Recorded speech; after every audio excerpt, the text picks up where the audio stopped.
Olá, eu sou Cássia Viviane, professora há mais de 30 anos e hoje eu quero contar para vocês a minha história, meus desafios e como eu criei um método que ajuda professores a recuperar a alegria de dar aulas em 45 dias.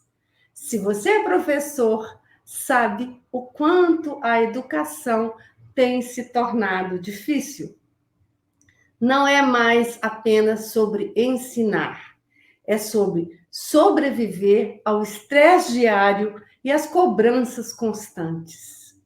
Nós sabemos que a educação no Brasil está com uma situação desafiadora.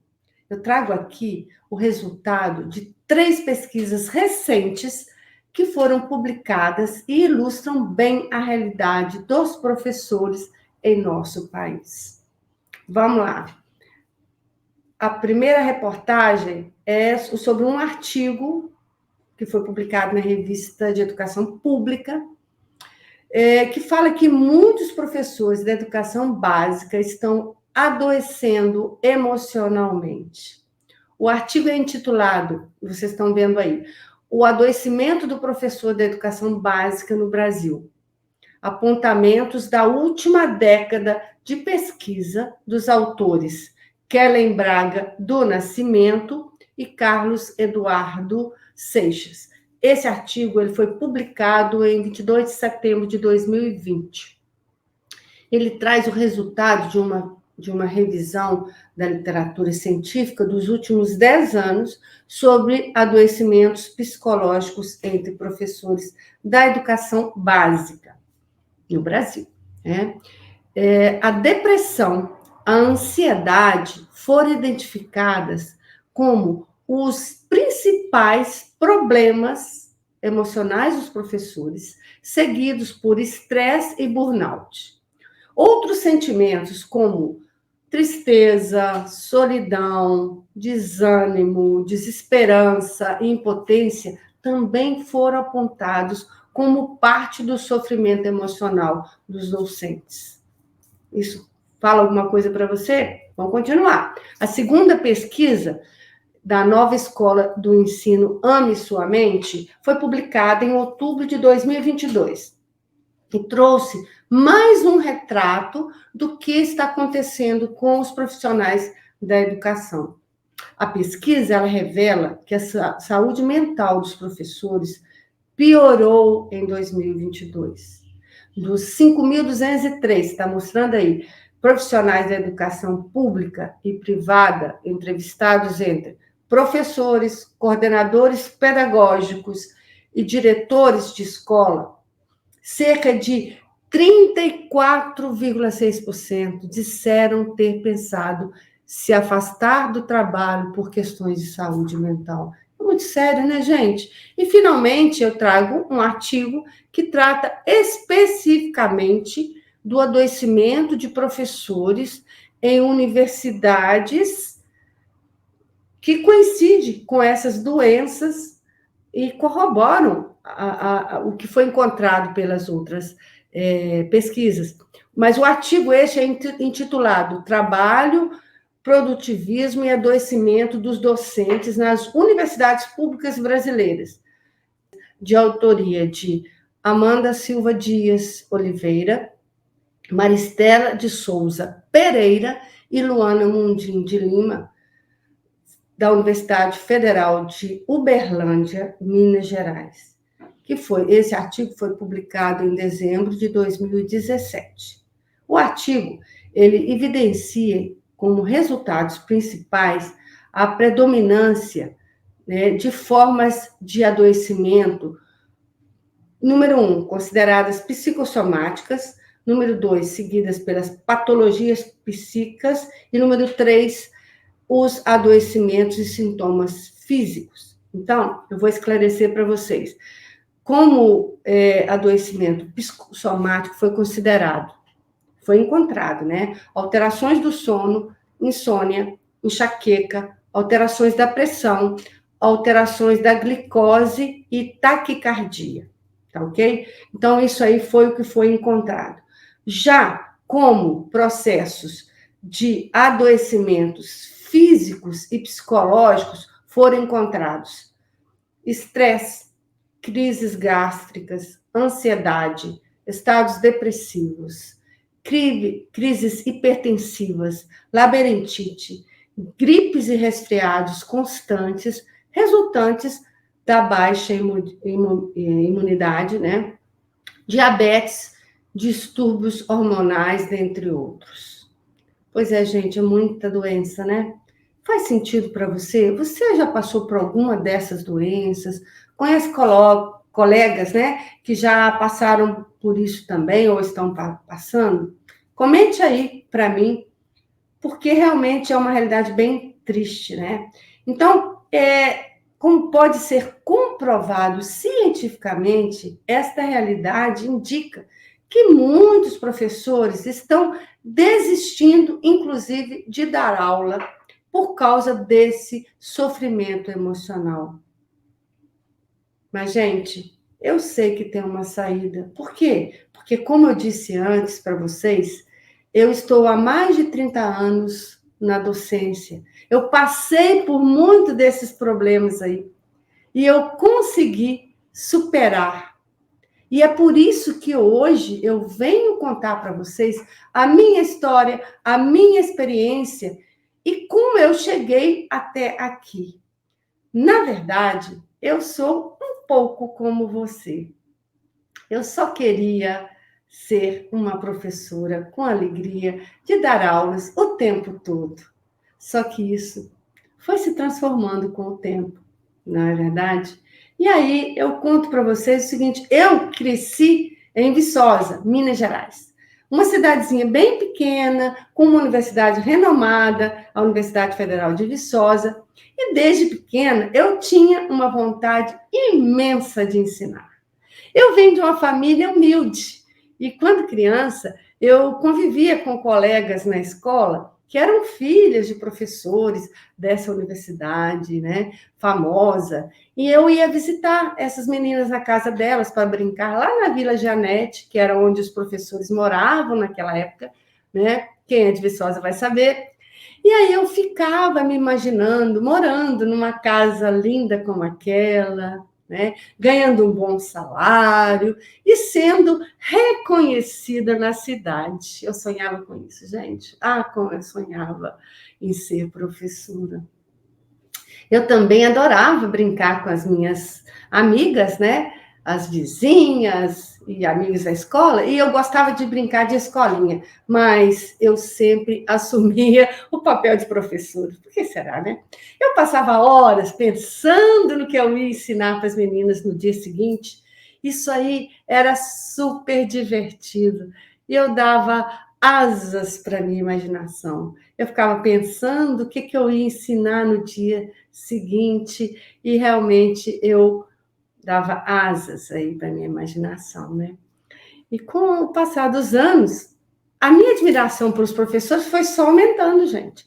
Veio a idade adulta e eu entrei finalmente na universidade.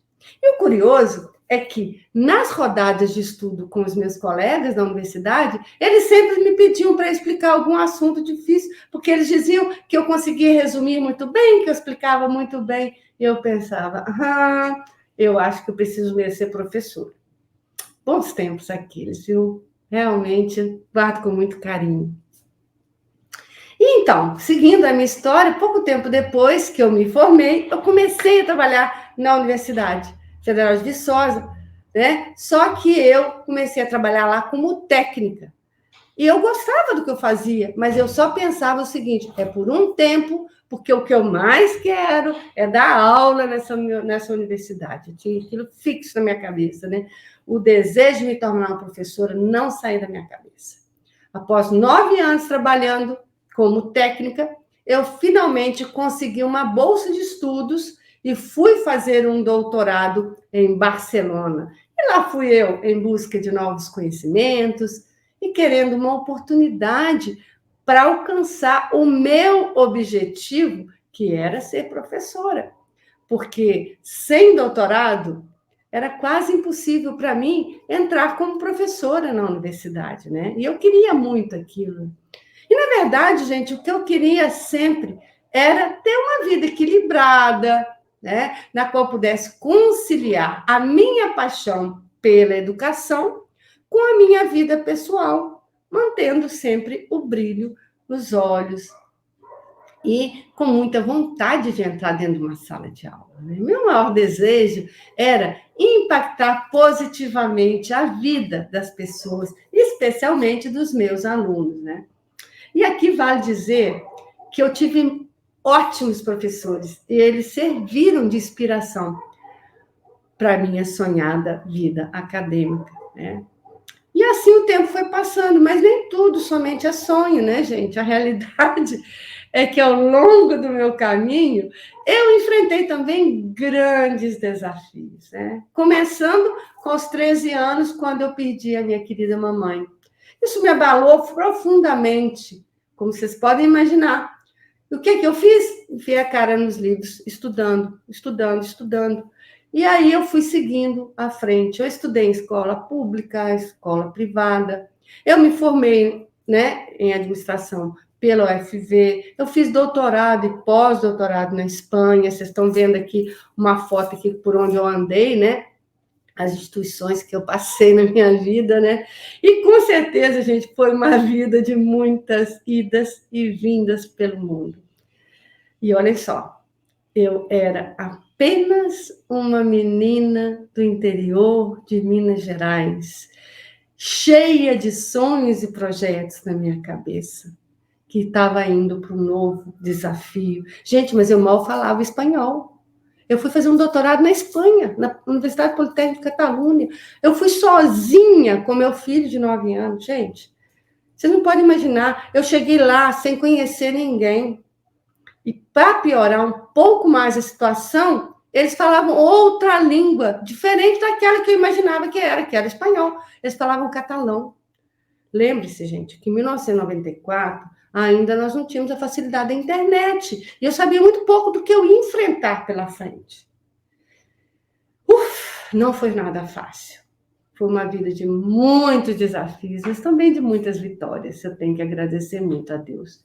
Viver fora do país também foi muito desafiador. Eu tive que lidar com diferentes culturas, idiomas, discriminação, porque eu fui discriminada lá, e o fato de conciliar os estudos do doutorado com as minhas responsabilidades de mãe, com um filho que estava longe do pai, né? E que somente tinha a mim em quem se apoiar. A gente se apoiava mutuamente, né? E aí a minha responsabilidade ela sempre aumentava, né? Mas a vontade de vencer e não defraudar aqueles que acreditavam na minha capacidade sempre era maior e me levava para frente. Eu tinha que vencer. Eu me lembro, como se fosse hoje, que nos momentos de muita saudade do Brasil, da família, dos amigos, juntando com a pressão do doutorado, da língua, gente, eu pegava meu carrinho velho, ia para uma praia lá de Barcelona chamada Barceloneta. Eu ia cheia dos meus papéis para tese, livros e também cheia de sonhos, né? Eu sentava numa cafeteria na frente do mar e os meus olhos enchiam de lágrimas. Eu tinha muita vontade de desistir, mas aí eu pensava no exemplo que eu queria deixar para o meu filho, de não desistir nunca. E, ao mesmo tempo, eu tinha muito medo de falhar com quem tinha confiado em mim, apostando no meu sucesso no exterior. Aí eu engolia o choro, pegava meus documentos, escrevia sem parar. E muitas vezes escurecia e eu nem me dava conta que tinha ficado tão tarde e que meu filho já devia estar chegando em casa. Aí o que eu fazia? Pegava minhas coisas, juntava e ia embora correndo para casa. E tem mais uma coisa que eu esqueci de contar, aliás, não contei ainda, que no final do meu doutorado eu fiquei grávida, nasceu uma linda menina, lourinha, que encheu a alegria da minha vida e também de mais responsabilidade, né? Mas no final deu tudo certo.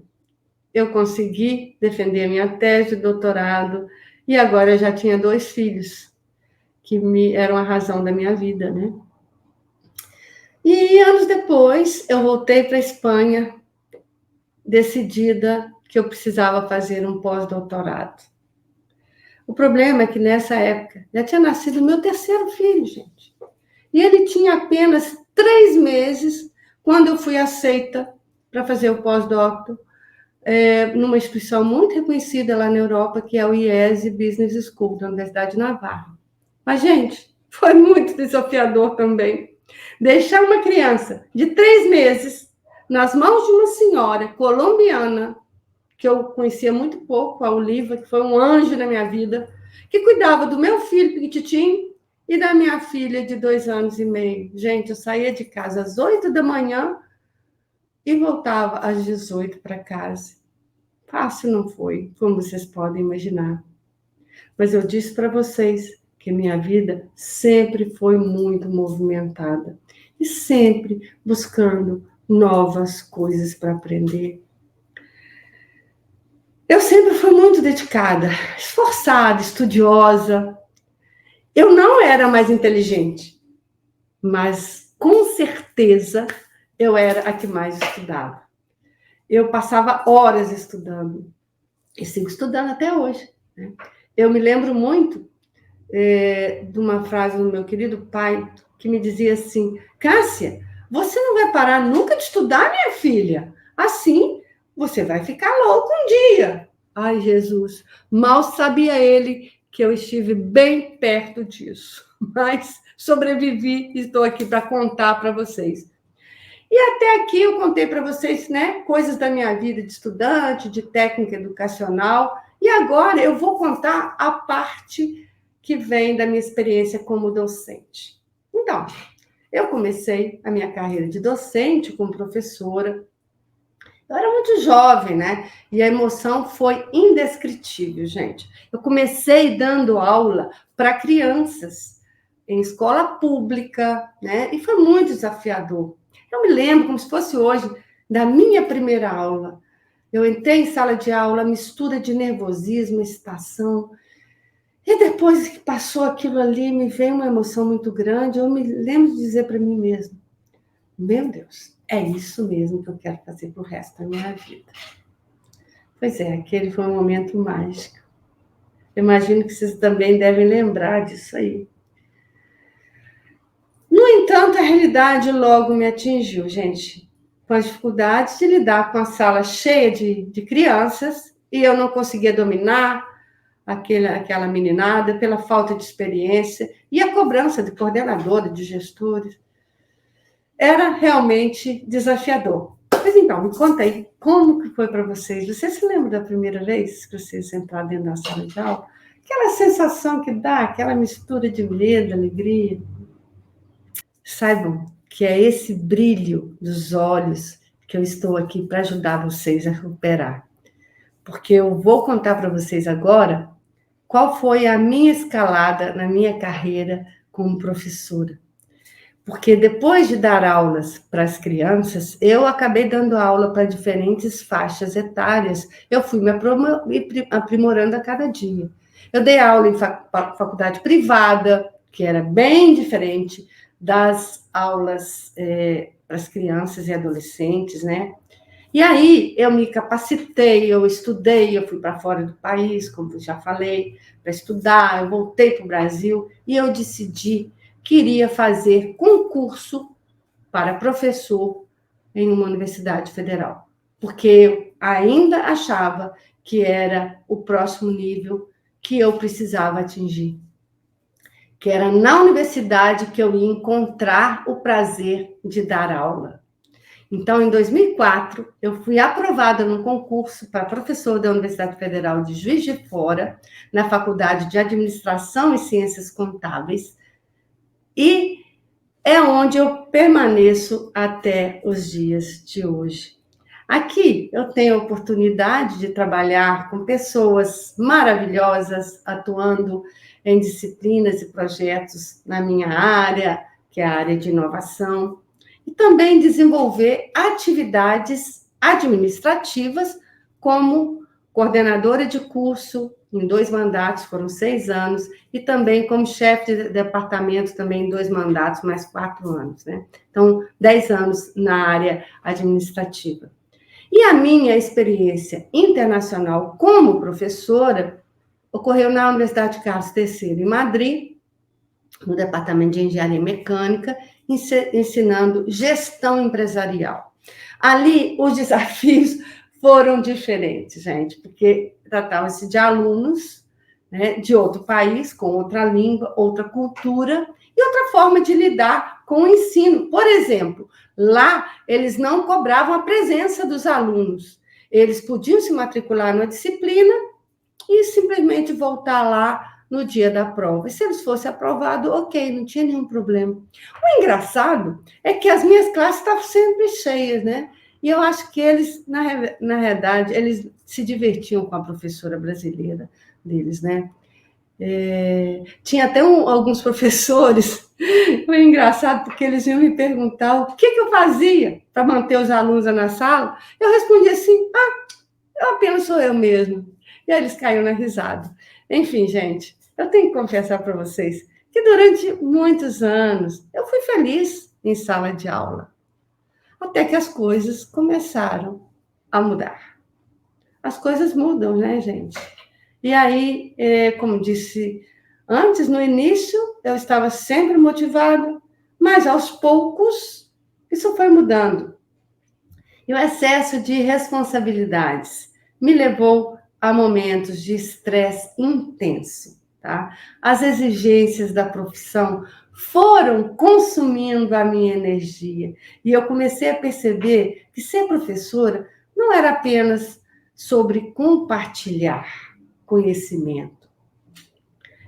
Olha, eu enfrentei turmas desinteressadas, alunos desafiadores, uma pressão constante por resultados. Quem nunca passou por isso, né? Mas mesmo assim, eu segui em frente, acreditando que esse era o meu propósito.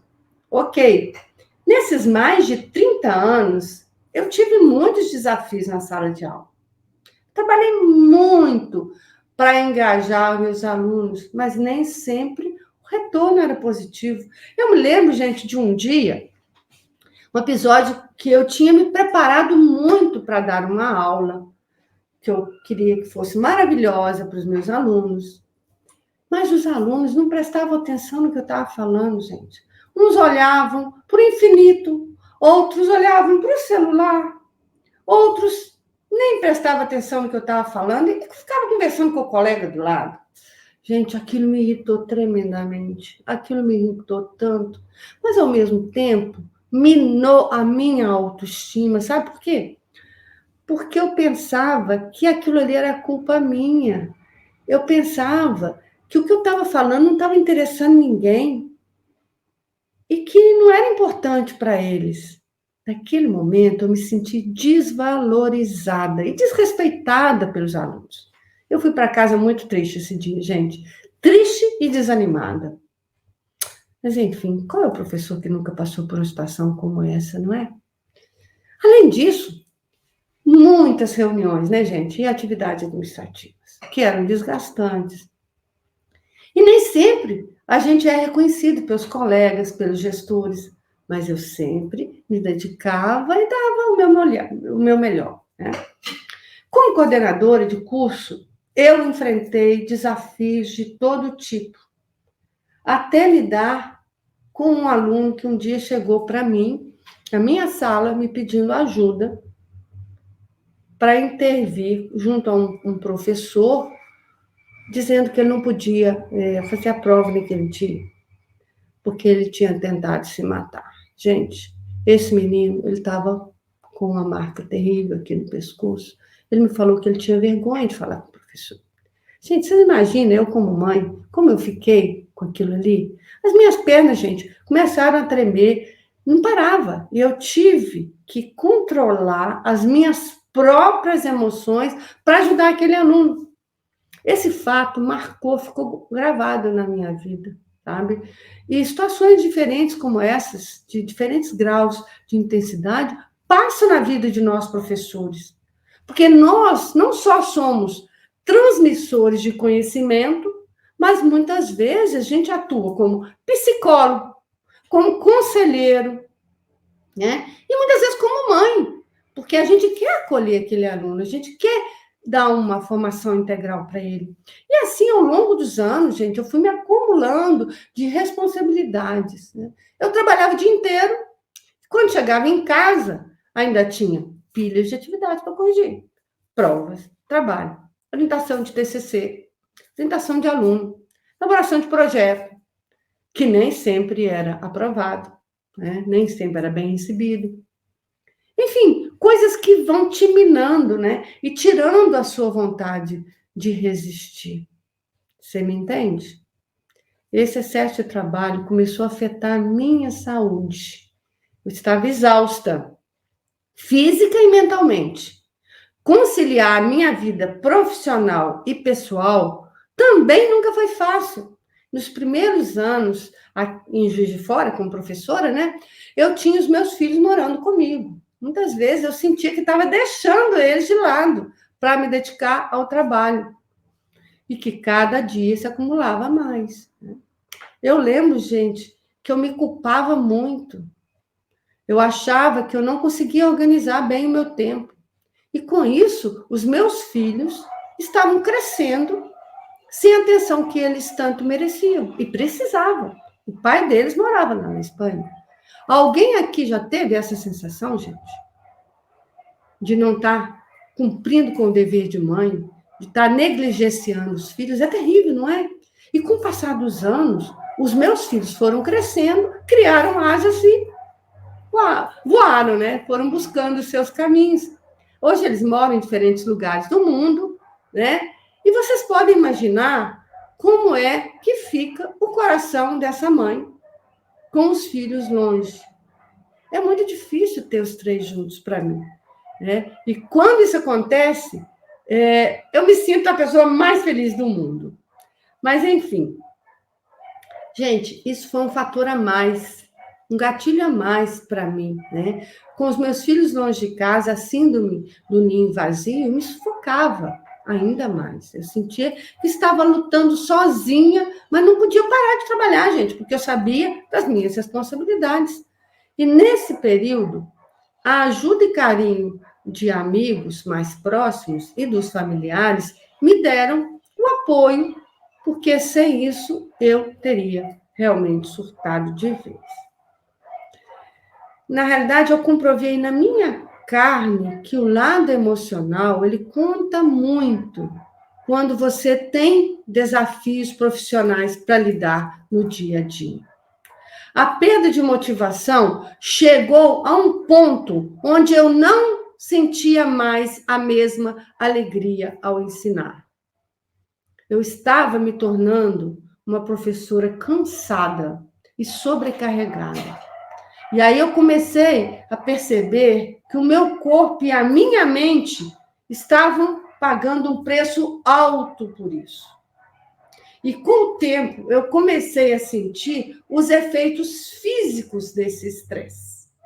A insônia e uma constante sensação de esgotamento tomaram conta da minha vida. Eu não conseguia mais dormir sem o meu Rivotril. E a minha saúde mental estava em ruínas. Depois de dormir mal, sob efeito de remédio, eu acordava meio zumbi, engatava em mais um dia de trabalho. Isso aí foi se acumulando e me levou ao esgotamento emocional. E pasmem, tudo isso sem falar com ninguém, para não demonstrar fraqueza diante dos colegas. Só Deus e poucas pessoas sabem o que eu vivi.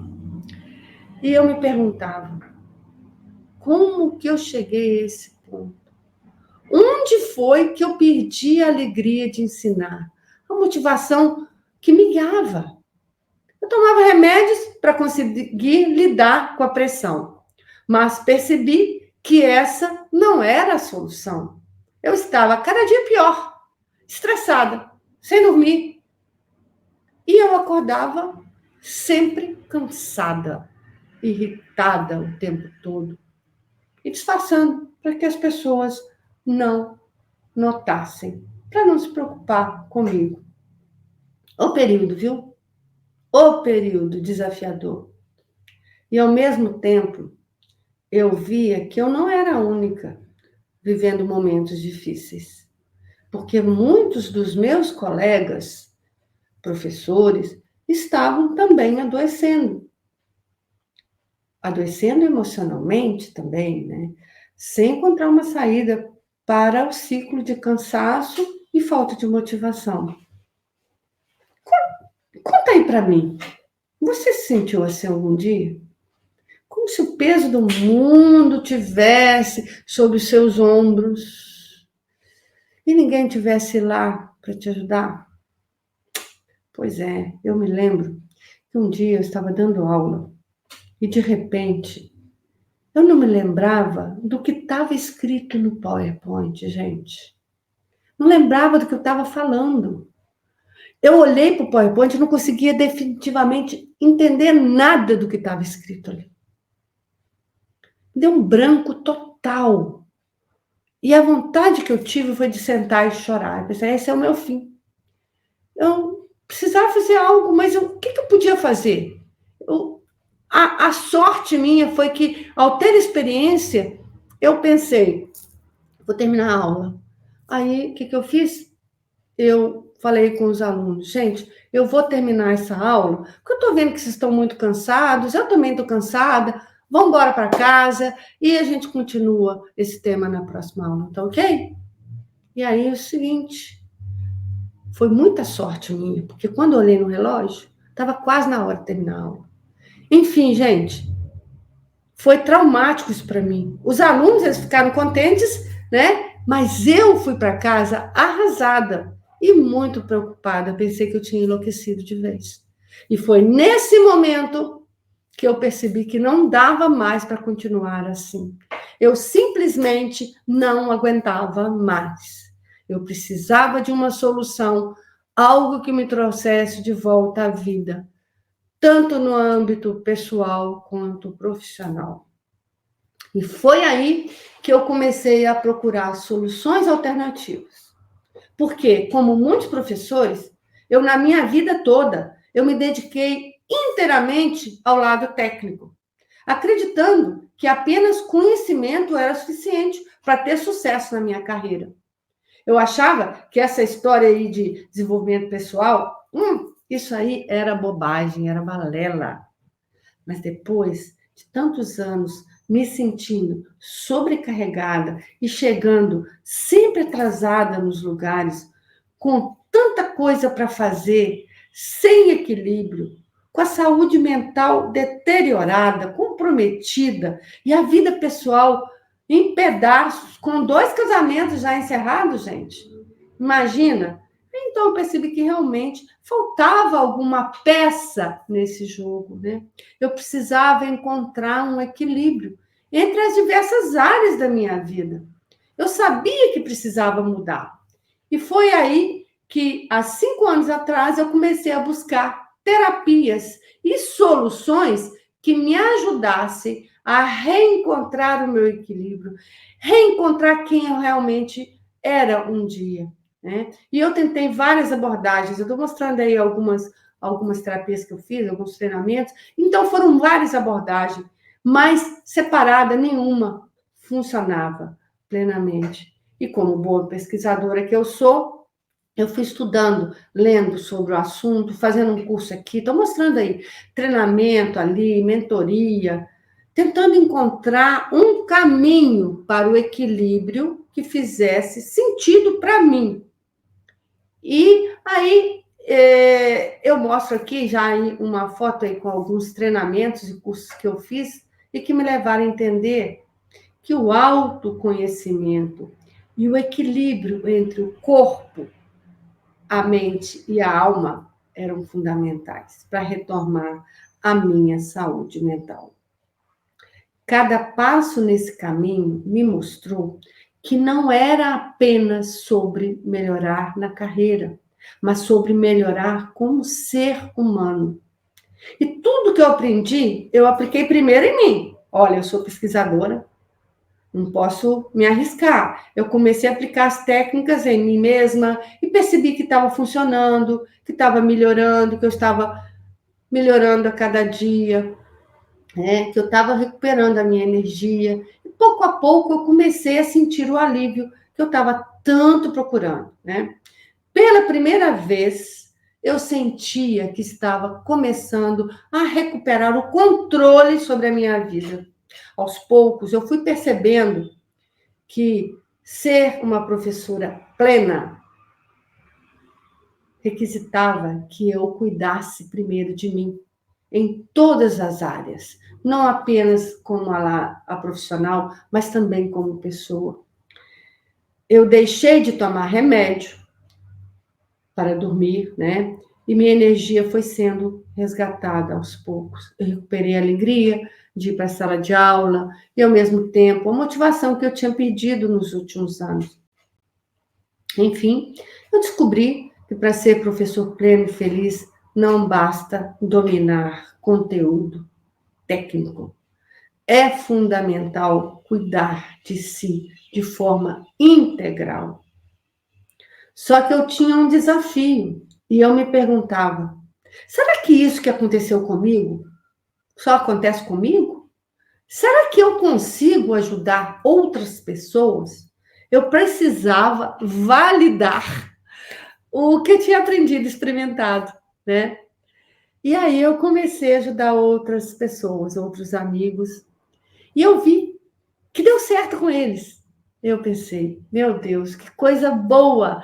Aí eu testei também na minha família, testei com meus filhos. E aí eu vi que eu tinha encontrado uma forma de ajudar as pessoas com dificuldades parecidas com as minhas. E aquilo funcionava, funcionava. Então eu tive a ideia de criar um método voltado para professores que estavam lutando com problemas semelhantes aos que eu tinha passado, né? E tinha superado. Eu descobri o caminho para ajudar os professores a recuperar a alegria de dar aulas em 45 dias. Gente, isso é libertador. E eu resolvi reunir as melhores técnicas, estratégias que eu conheci ao longo dos anos de estudo em um único método, adaptado às necessidades dos professores. O meu método, ele é inovador. Gente, eu sou da área de inovação, não esqueçam disso, né? Ele é inovador e único.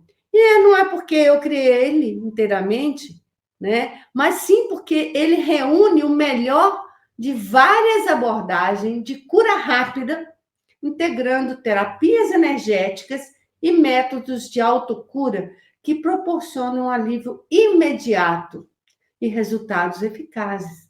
E o nome desse meu método é TEIA, Terapia Energética Inovadora de Autocura, tá? Ela tem uma abordagem que integra os 3 pilares: corpo, mente e alma. E ajuda os meus colegas de profissão a superar os desafios emocionais e recuperar o prazer de ensinar e de viver, né, gente? E é por isso que eu estou fazendo essa live hoje, porque eu quero resgatar o maior número possível de professores, porque eu não me conformo de ver os professores que tinham um chamado de ensinar pessoas como eu, né? E que hoje estão desanimados, desmotivados. Poxa, se eu conseguir me recuperar, você também pode. Eu sei que parece difícil, mas com as ferramentas certas, você pode transformar a sua vida e a sua carreira. Acredite em mim, se você, professor, está se sentindo desmotivado, esgotado, estressado, saiba que eu entendo o que você está passando, porque eu já passei por isso. E eu encontrei o caminho e hoje eu quero ajudar você a reencontrar sua paixão pelo ensino. Eu consegui e quero que você também encontre essa luz e redescubra o prazer de estar em sala de aula. Isso é muito bom, resgatar esse brilho, essa motivação. E por toda essa minha história de vida que eu contei para vocês, eu entendo que a minha missão hoje é ajudar professores a recuperar a alegria de dar aulas. E eu posso fazer isso em apenas 45 dias. Eu sei do seu chamado. Lembro de que quando você começou sua carreira, na motivação que você sentia. Lembra? E essa chama, ela pode ainda estar dentro de você, só que ela está apagada por conta do seu estresse, do seu cansaço, mas ela só precisa ser reacendida. E para terminar, eu queria dizer que a gente sabe que a base da sociedade de um país é a educação. E você é uma peça fundamental neste processo. Então, vamos juntos trazer de volta esse brilho nos olhos, o prazer de estar em sala de aula e a sua paz interior. Vem comigo, eu vou te ajudar. Acredite em você, você merece.